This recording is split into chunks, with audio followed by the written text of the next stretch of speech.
Hey friends, welcome back to the shop. If you have not been following along on our wrenching adventures, and more in particular, Project Harold, I'm Art. I'm Dana.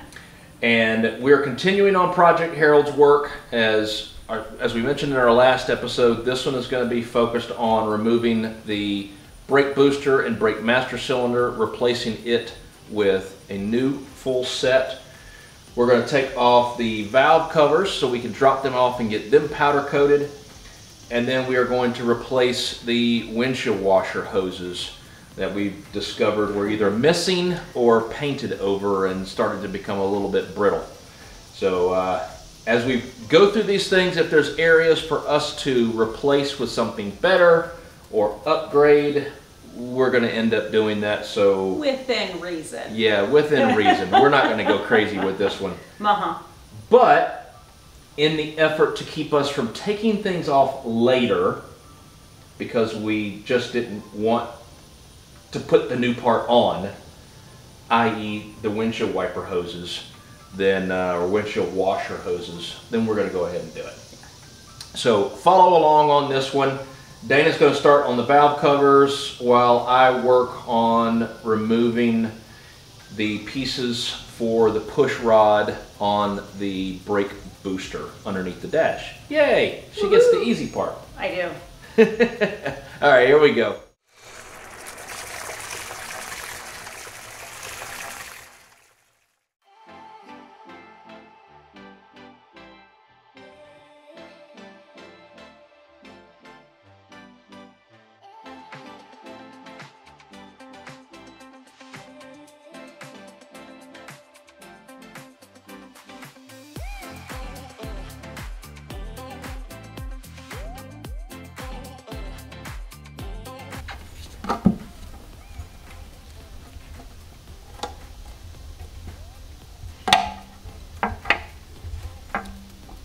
Come on.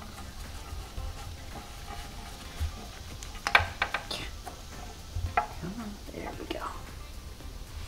Ooh. It's looking like Iron Man in there. I am Iron Man.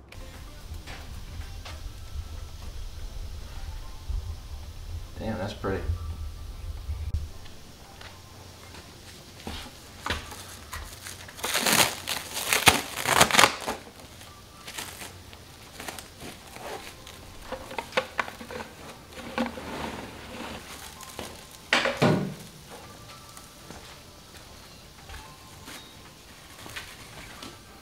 Very nice. Good job.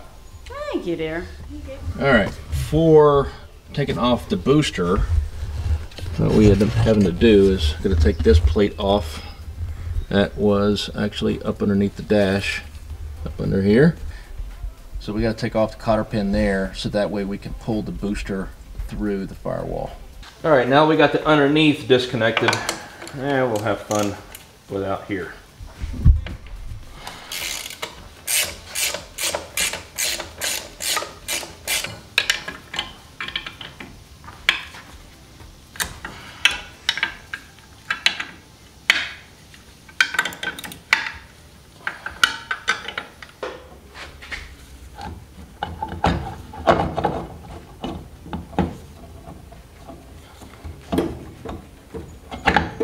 All right.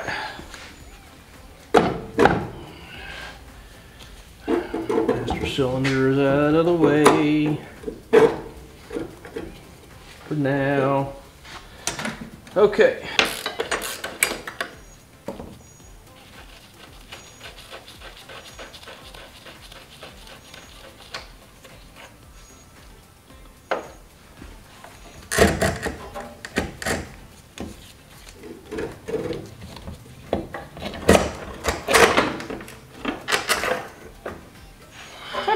Ta-da!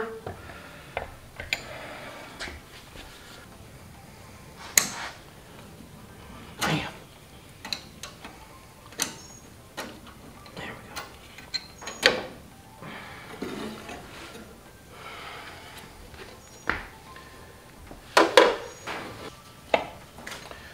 All right, so the old one is now out. and I'll share with you that I should have disconnected the brake lines on the master cylinder prior to taking off the booster and everything else, because once you start disconnecting them, I lost all leverage. So I ended up putting the booster back on, just snug enough to where I could use it for leverage to break these brake lines free, and that was all that it took. So now let's show you the new one that's going in. All right, this is from CPP. It's got everything in. It is absolutely gorgeous. Could have spent the money to go the Wildwood way and completely reduce the booster or remove the booster, but I didn't want to go that way. I wanted to keep some of the classic look to it, so this was the absolute best option. But we are not keeping it, at least most of this Iron Man gold. So we're about to get ready to paint this to where it matches some of the other things as well.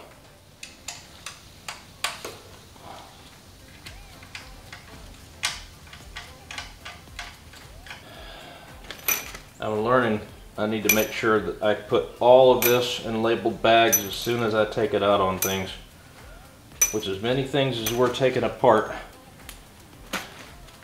The last thing I need is for hardware to come up missing because of my own doing.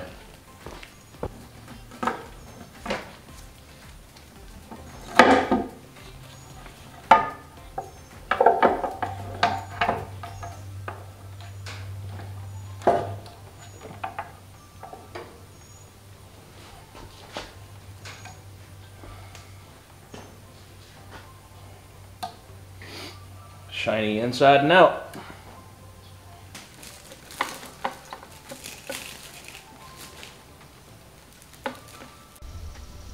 Alright, I think we're all protected from the dust for right now. Hopefully the valve covers won't take too long to get done.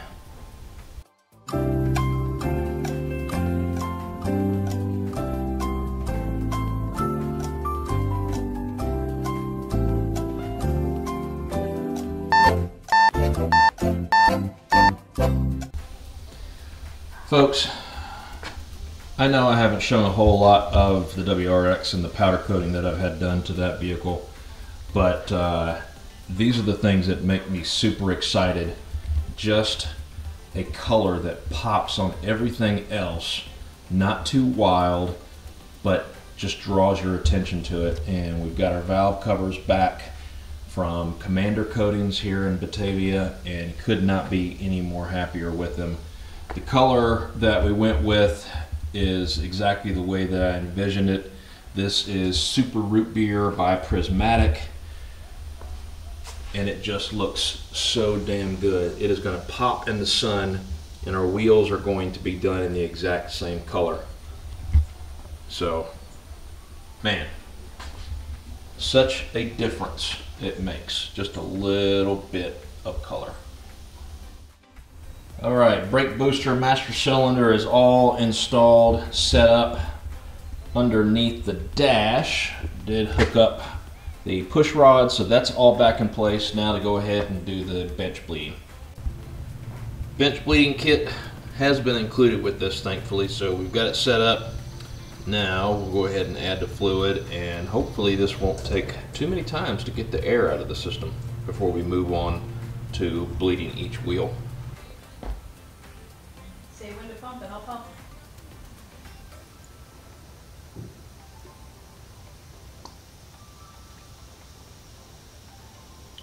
All right, go ahead. One pump, let's go. Keep going.